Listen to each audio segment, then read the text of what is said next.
evening, everybody. This is primarily a test for me. Being the rookie that I am at this kind of technology, I'm just trying out my elements, all this stuff you can get for free, like the Droid Cam and YouTube Live. And I wanted to talk a little bit about, let's see, last week, I've uploaded 2 videos simplifying the concept of Gaia Humanism. And this time I wanted to talk a little bit about what it signifies, what it means to understand it. The thought was provoked by something I read earlier today. Yeah, something. Oh yeah, the story of the Pentagon financing or buying into or whatever it was, contracting YouTube and Microsoft on a $10 million project, and it made me think about a lot of things. It made me think about control and how people, or how we commonly have always believed in most civilizations, I suppose, throughout history, that humankind oscillates between, I'm noticing the lag difference between what I see on my cell phone and what I see is happening on YouTube. I wonder if there is a lag in what I say and the movement of my mouth. That would suck. Well, this is kind of a test anyways. We're used to believing that mankind's civilization, that our human nature, and therefore what ends up afflicting the conditions of our societies and the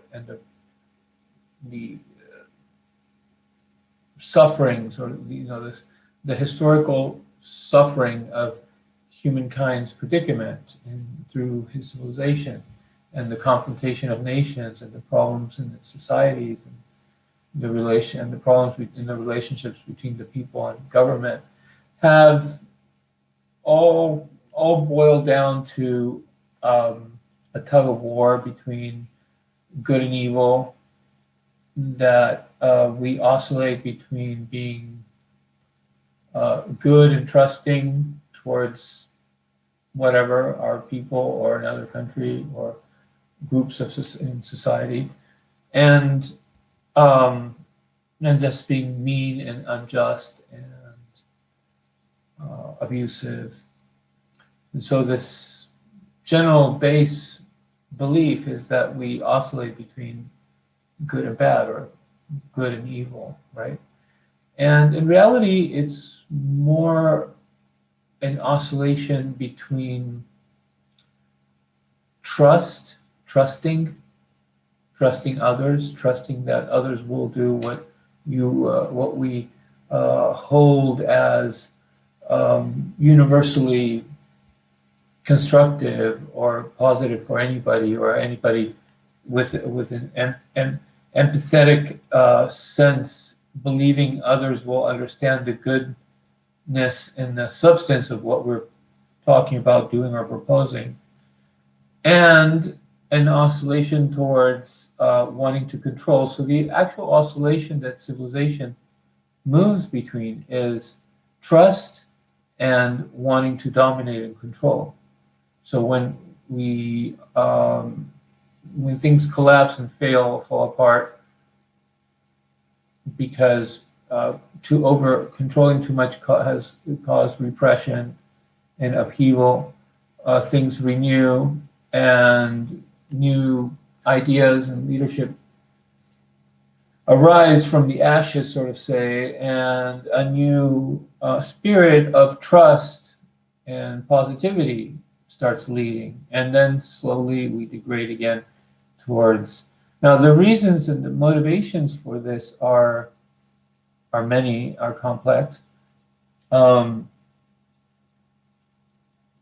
Basically has to do with our need to have power. And where does our need to have power come from? Well, the need to have power and control the unexpected, control that which will not favor you or follow you, comes from our deeply embedded insecurity and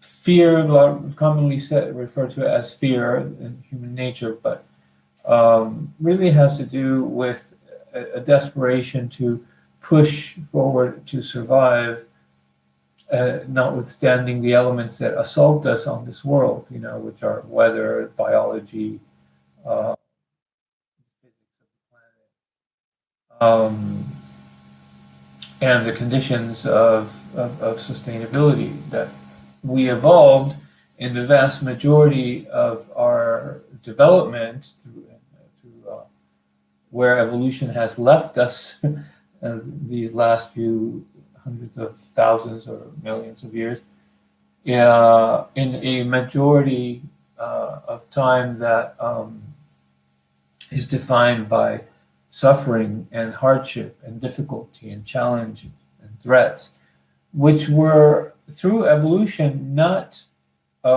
mostly to do with ourselves, although we did become hostile as soon as we started evolving our intelligence towards one another. But really, the majority of that conditioning was done before we became extra intelligent and learned language and learned to write and so forth, by other stuff that was not each other, like sort of the condition animals are in, which suffer much more at the hands of their predicament on this world than at the hands of each other.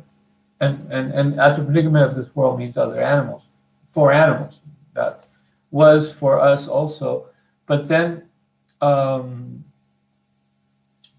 we later started suffering. Then later, when we became intelligent, more intelligent, the worst suffering was caused by us, and we adapted to it. We started assuming that that's just how the world needs to be. But notwithstanding the fact that now we are the culprits for the majority of our suffering and insecurities and threats, um,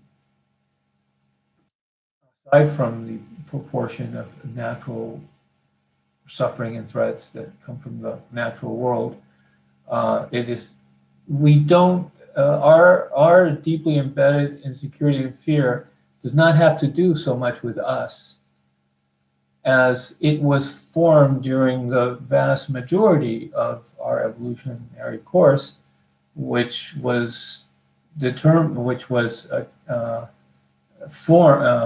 marked or formed by natural threats, bigger animals that would eat us, and living a life of disease, and people or animals, taking advantage of our weakness, and the general condition of natural living is what embedded that insecurity, that sense of fear that keeps us hoping that we're able to survive and move forward.